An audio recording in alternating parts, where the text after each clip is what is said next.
来看新竹的姜拿，第50年代当地庄仔药真兴，不过这庄仔药是放久了后就会趴远，这后代子孙呢，就把这趴远真侪年的庄仔药变做是文化园区，搁再找这专业的老师利用这本地无要爱的这个乌多拜烟筒讲，为这园区打造着装置艺术。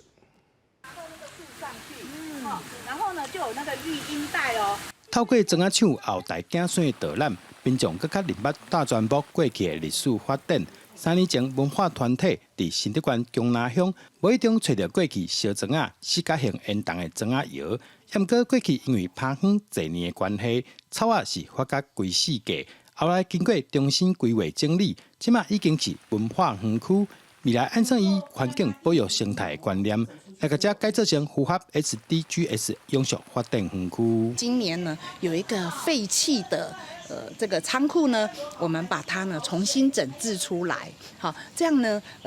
就可以多功能的利用。我们也做了很多对于水资源的再利用。未来结合很多的团体哈，像是学校啦，他们都会带小朋友来户外教学，所以呢，我们这里呢不仅是一个文化的场域，又增加了一个环保教育的一个场域在这里。最近园区搁找艺术家利用派去乌多拜烟筒讲，打造出白灵丝造型的装置艺术，唔拿废弃物再利用，也将园区装大卡真特别。而且找出它身体，这原本是尾巴的地方，我把这个切掉，这个部分变上面，然后呢，脚变成扎在这边，不要的东西把它当成宝，可是做成一个加减减的，组装成一个白鹭石的话，我是觉得是非常有意义，教育下一代这样子。